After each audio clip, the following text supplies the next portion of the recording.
All right, so the question is, how can businesses help attain security in these three areas?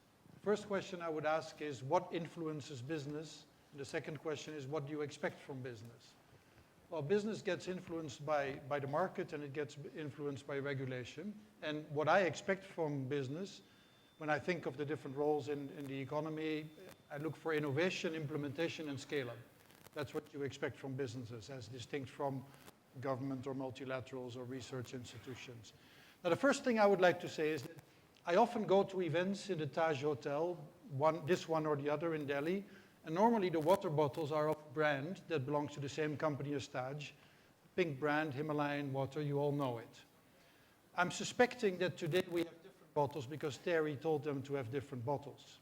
This is a business responding to the market.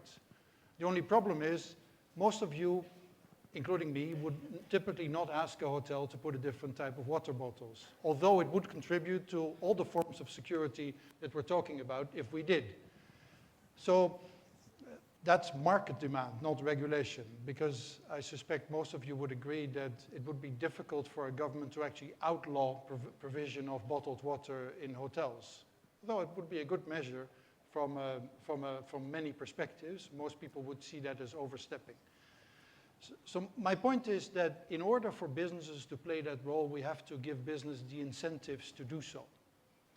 And we're really not good at it. We're not good at it as consumers, because I suspect, I see this gentleman taking a sip of water, I suspect most of you drank less water during the day because you're less comfortable drinking out of this type of bottle than that comfortable bottle that you can keep for yourself.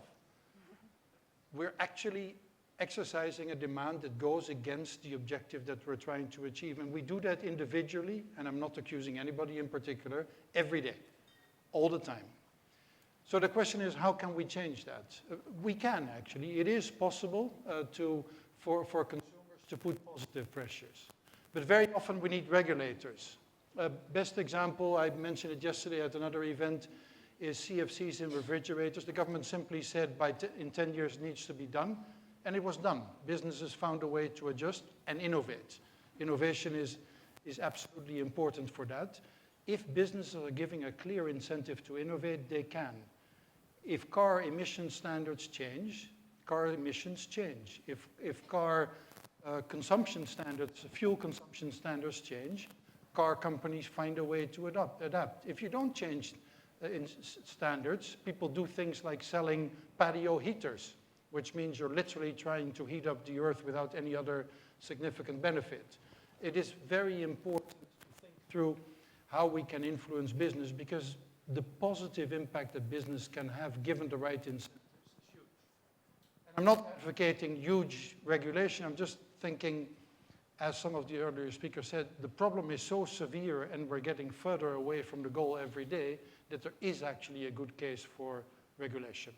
There's also a good case for consumer pressure and consumer behavior changing, much, much more difficult. But it can, awareness really can work. If the numbers of the liters of water per liter of diesel and things like that got hammered on TV every day, it might actually influence what we do, and that might in turn influence what businesses do. I think it's unreasonable, but more to the point, not likely to be successful, to expect businesses to act on their own. Because why would they if we don't? And we can be the consumer, the government, the banking community, the World Bank, you can name it.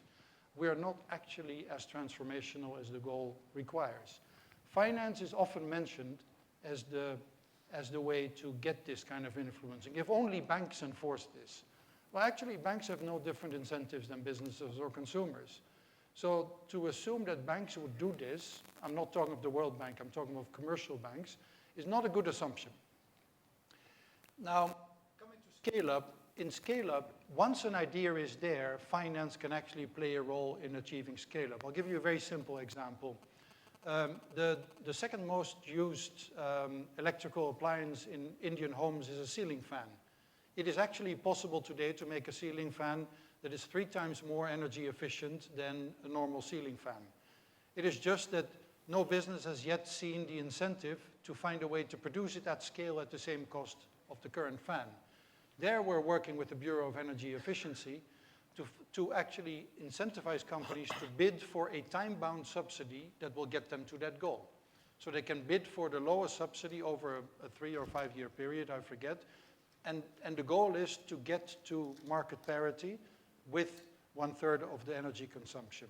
Then the subsidy falls away. For scale-up, subsidy or finance can be an effective instrument. My bottom line, though, is that all of us should consider that drinking this water is actually more comfortable than that nice bottle that we feel so nice about, as do I also, when we can hold it in our hands and just sip our own bottle without having to worry about whether the glass is clean. Thank you very much. Very interesting.